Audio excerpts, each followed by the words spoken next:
আজ থেকে ১৩.৮ বিলিয়ন বছর আগে একটি অসীম ঘনত্ব বিশিষ্ট অতি superhot super dense point singularity থেকে বিস্ফোরণের মাধ্যমে জন্ম নেয় আমাদের মহাবিশ্ব। প্রথম সেকেন্ডেই তৈরি হয় মৌলিক কণা, কোয়ার্ক ও ইলেকট্রন এবং চারটি মৌলিক বল: মহাকর্ষ বল, তড়িৎচুম্বকীয় বল, শক্ত ও দুর্বল নিউক্লিয় বল।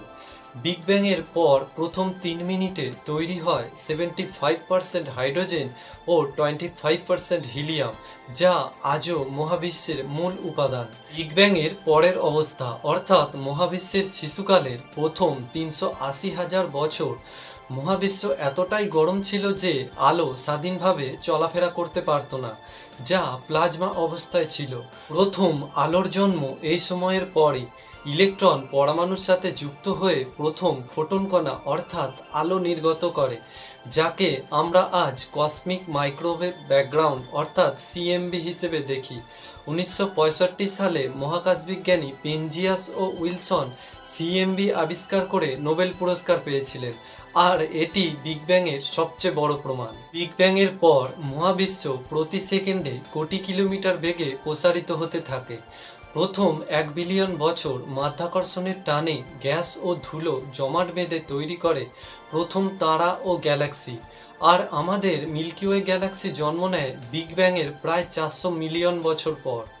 সূর্য ও পৃথিবীর জন্ম ৪.৫ বিলিয়ন বছর আগে একটি মৃত নক্ষত্রের ধ্বংসাবশেষ থেকে। একটি নবজাতক নক্ষত্র অর্থাৎ সূর্যের চারপাশে ঘূর্ণায়মান গ্যাস ও ধুলো জমাট বেঁধে জন্ম নেয় আমাদের পৃথিবী এবং সৌরজগৎ। তবে জীবনের উপাদান কার্বন, অক্সিজেন এবং লোহা, এগুলো সবই তৈরি হয়েছিল নক্ষত্রের ভিতরে, যা পরে সুপারনোভা বিস্ফোরণে মহাকাশে ছড়িয়ে পড়ে। তখন আমাদের পৃথিবী ছিল উত্তপ্ত লাভার গোলক, যেখানে দিনের দৈর্ঘ্য ছিল মাত্র ৬ ঘন্টা।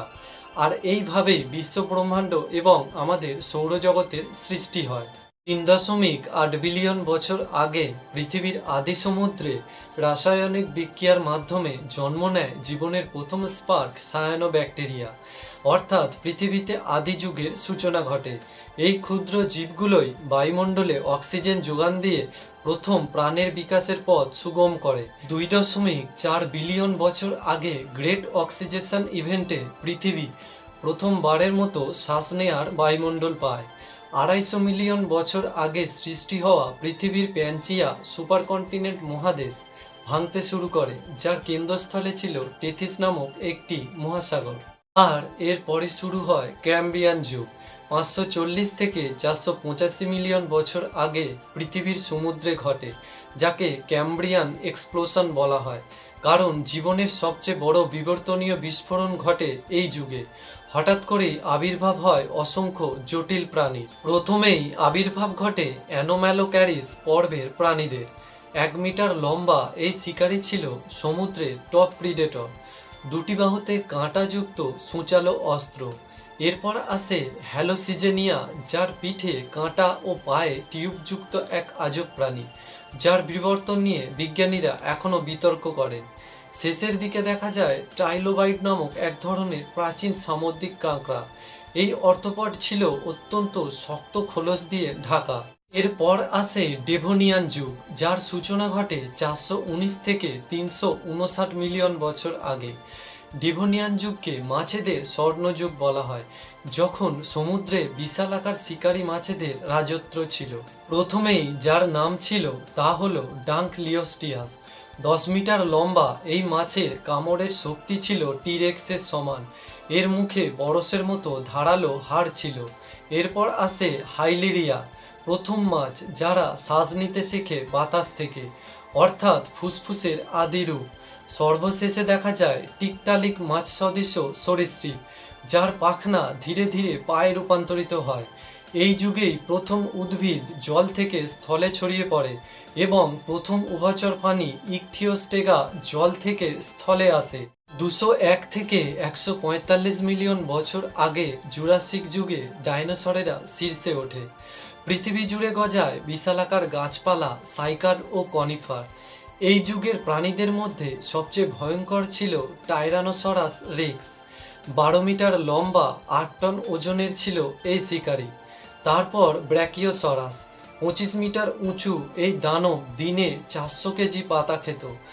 এরপর আসে স্টেগোসরাস, পিঠে কাঁটার প্লেট ও লেজে কাঁটার গুচ্ছ। আর এই যুগেই প্রথম পাখির উদ্ভব অর্থাৎ আর্কিওপ্যাটেরিক্স, যা ডাইনোসর থেকে বিবর্তিত হয়েছিল। এরপর পৃথিবীতে 2.6 মিলিয়ন থেকে 11,700 বছর আগে আইস এজে উত্তর গোলার্ধ ঢেকে যায় 3 কিলোমিটার পুরু বরফে। আর এ সময়ের শাসকরা ছিল 4 মিটার উঁচু লম্বা লোমে ঢাকা উলি ম্যামথ। এই প্রাণীকে আদিম মানুষ শিকার করত। আর ছিল সেবার টুথ টাইগার, 20 সেন্টিমিটার লম্বা ভয়ঙ্কর তীক্ষ্ণ দাঁত।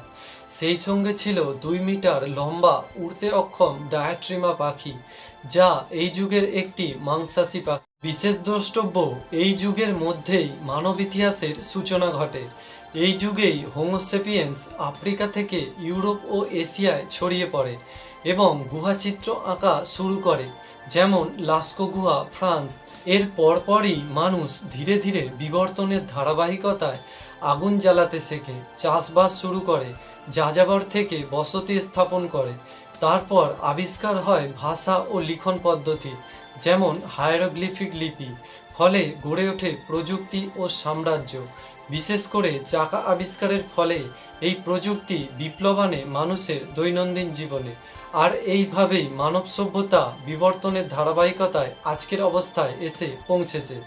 প্রিয় দর্শক বন্ধুরা, আমাদের প্রতিবেদনগুলি ভালো লাগলে অবশ্যই আমাদের চ্যানেলটিকে সাবস্ক্রাইব করবেন এবং বন্ধুদের সাথে শেয়ার করবেন আমাদের প্রতিবেদনগুলি। আর লাইক করতে ভুলবেন না। আবারও দেখা হবে নতুন কোনো এক প্রতিবেদনে।